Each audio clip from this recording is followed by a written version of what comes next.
Assalamualaikum warahmatullahi wabarakatuh. Perkenalkan kami dari kelompok 6 yang pada video kali ini akan membahas mengenai Southern Ocean.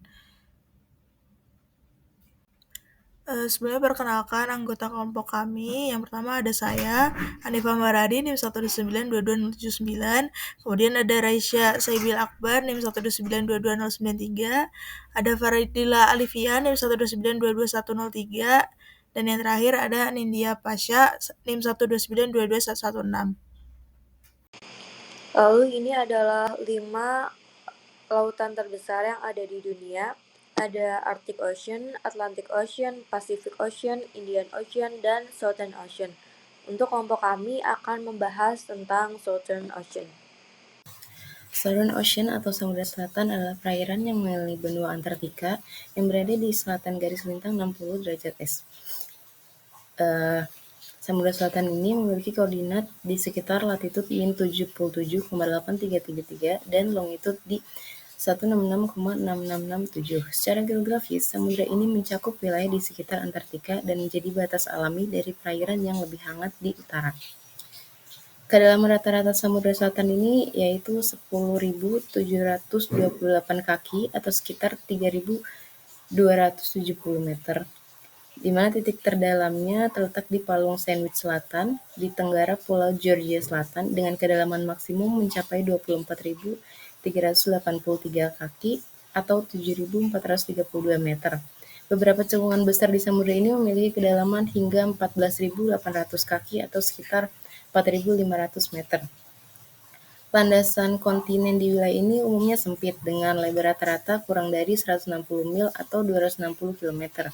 Namun terdapat pengecualian di sekitar Laut Weddell dan Laut Ross, di mana landasan kontinen yang meluas hingga lebih dari 1.600 mil atau sekitar 2.600 km. Wilayah Antartika yang dikelilingi Samudra Selatan terbagi menjadi 2 bagian utama, yaitu Antartika Timur yang lebih besar dan Antartika Barat. Kedua wilayah ini dipisahkan oleh pegunungan Transantarktik yang membentang sepanjang 3.400 km. Dengan karakteristik ini, Southern Ocean memainkan peran penting dalam sistem iklim global, sirkulasi termohaline, dan keberagaman hayati di kutub selatannya. Selanjutnya ada Scotia Arch. Scotia Arch itu merupakan salah satu jalur tektonik utama di dunia yang terletak di antara Amerika Selatan serta Antartika. Wilayah ini salah satu gerbang samudra yang paling penting dan dahulu kala berfungsi sebagai jembatan darat antara kedua benua.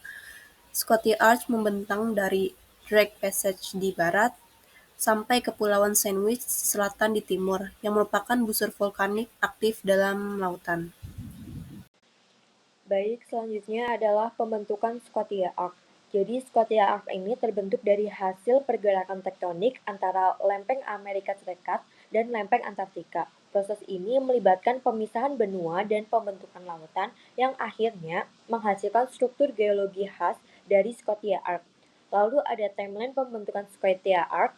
Ini terjadi di 5 zaman. Yang pertama di zaman Kapur. Pada zaman ini terjadi inversi tektonik pertama yang berlangsung di Rocas Verdes Basin. Proses ini kemungkinan terjadi di bagian utara Land Bridge yang dahulu menghubungkan antara semenanjung Antartika dan Tierra del Fuego. Untuk inversi tektonik di sini artinya terdapat perubahan dari kondisi pemekaran menjadi kondisi kompresi yang menyebabkan pengangkatan atau reaktivitas struktur geologi yang sebelumnya terbentuk. Lalu zaman yang kedua adalah zaman Eosen Tengah. Di zaman ini dimulainya proses pemisahan lempeng tektonik yang menyebabkan terbentuknya kerak samudra baru di zona pemekaran. Ini terjadi di bagian timur cekungan Onak.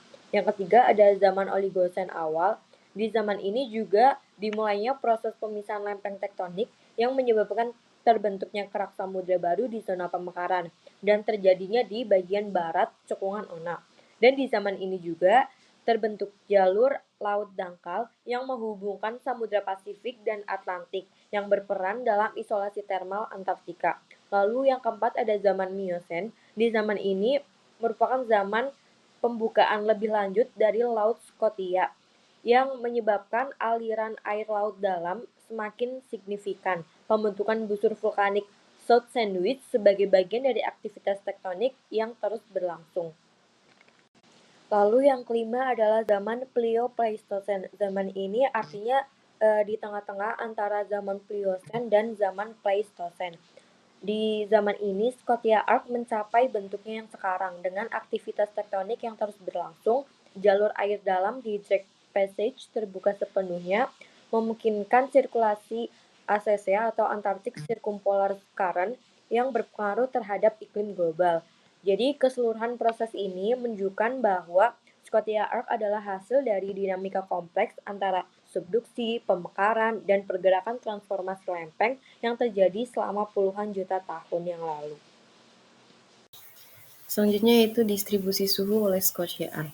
Scotia Arc ini secara signifikan memengaruhi distribusi suhu di Samudra Selatan melalui perannya dalam mengendalikan jalur arus laut, terutama Antarctic Circumpolar Current atau ACC, yang merupakan arus laut terbesar di dunia. Yang pertama yaitu isolasi termal Antartika. Scotia Arc ini membantu membentuk jalur laut dalam seperti Drake Passage yang memungkinkan ACC mengalir secara kontinu di sekitar Antartika. Aliran ini akan menciptakan isolasi termal, yang mana mencegah pertukaran panas lintang rendah ke wilayah kutub yang pada akhirnya menjaga suhu Antartika tetap rendah. Yang kedua yaitu pemisahan air hangat dan air dingin.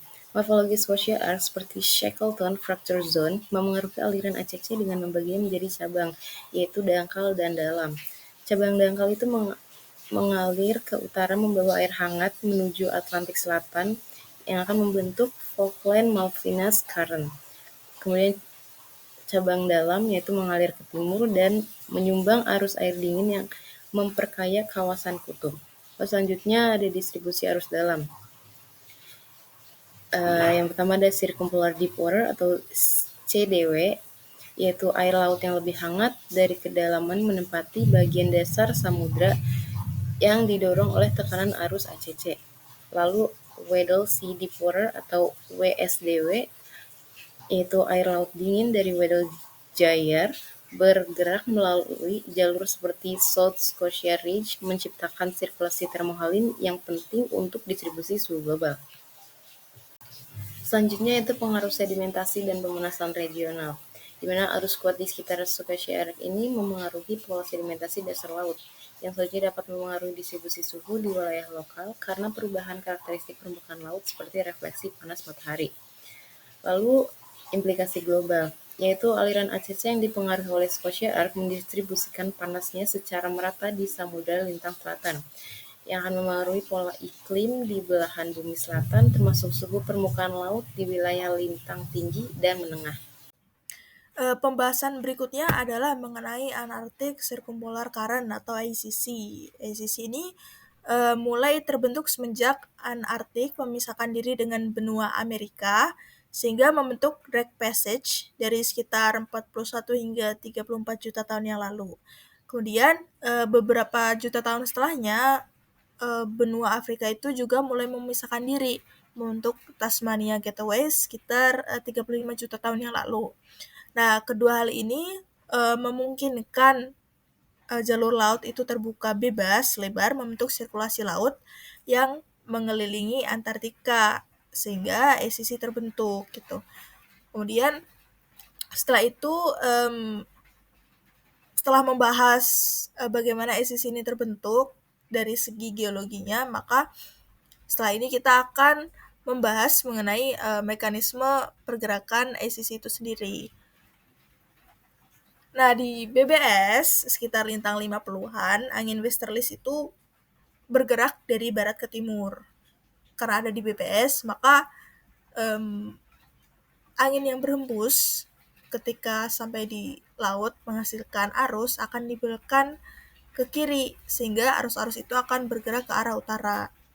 Nah, karena ada pergerakan ini, maka ada gradient pressure juga gitu di yang tinggi di bagian selatan ya, dan memungkinkan bukan memungkinkan sehingga ya memungkinkan